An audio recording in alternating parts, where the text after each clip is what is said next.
Hi hello నమస్తే welcome to my channel భయ. Channel కొత్తగా చూస్తున్నట్టయితే ముందుగా సబ్స్క్రైబ్ చేసుకోండి. అలాగే నేను చెప్పే వీడియో నచ్చితే మాత్రం అందరికీ షేర్ చేయండి భయ.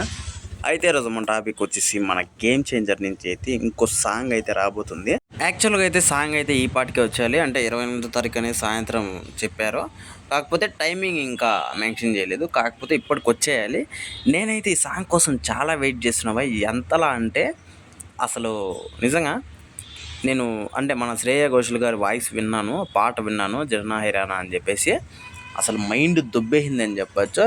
అలాగే ఇంకోటి ఉంది భయ్య, అసలు మొన్న వదిలిన పుష్ప 2లోని సాంగ్ కావచ్చు, అలాగే ఇప్పుడు వదులుతున్న ఈ సాంగ్ కావచ్చు, అసలు రెండు సాంగ్స్కి కంపేర్ చేసిందని చెప్పేసి ఇప్పటికే ట్విట్టర్లో అయితే, ట్విట్టర్లో అని కాదు సోషల్ మీడియాలో మొత్తంలో ఇది చాలా హడావిడి నడుస్తుంది. నాకైతే నిజంగా వాళ్ళకైతే ఇదే చెప్తాను నేనైతే, నాకైతే ఖచ్చితంగా ఈ సాంగే బాగుందని చెప్తాను. గేమ్ చేంజర్లోని సాంగే బాగుందని చెప్తాను.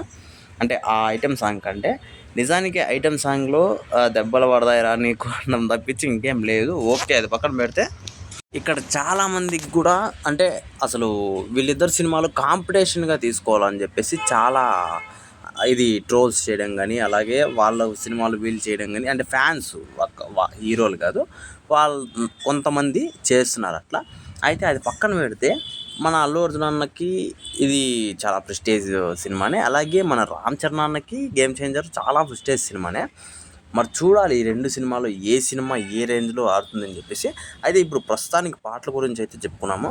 నిజానికి పాటల్లో నాకు తెలిసినంత వరకు ఎంత పుష్ప 2లోని సాంగ్ అయినా కూడా ఈ సాంగ్ అయితే ఖచ్చితంగా కొట్టేసిందని చెప్పచ్చు ఆ సాంగులన్నింటినీ. ఎందుకంటే ఆ రేంజ్లో అనిపించింది భయ నాకైతే. అలాగే దీనికి తమన్నా అసలు ప్రాణం పెట్టి చేసినట్టు అనిపిస్తుంది. అయితే ఈ సాంగ్ గురించి మీరేమనుకుంటున్నారో కింద కామెంట్లో తెలియజేసాను భయ. మర్చిపోకుండా తప్పకుండా దయచేసి. అలాగే మీకు ఆ ఐటమ్ సాంగ్ అంటే బాగా నచ్చిందా, ఈ సాంగ్ బాగా నచ్చింది అని చెప్పేసి కూడా కింద కామెంట్లో తెలియజేసేయండి.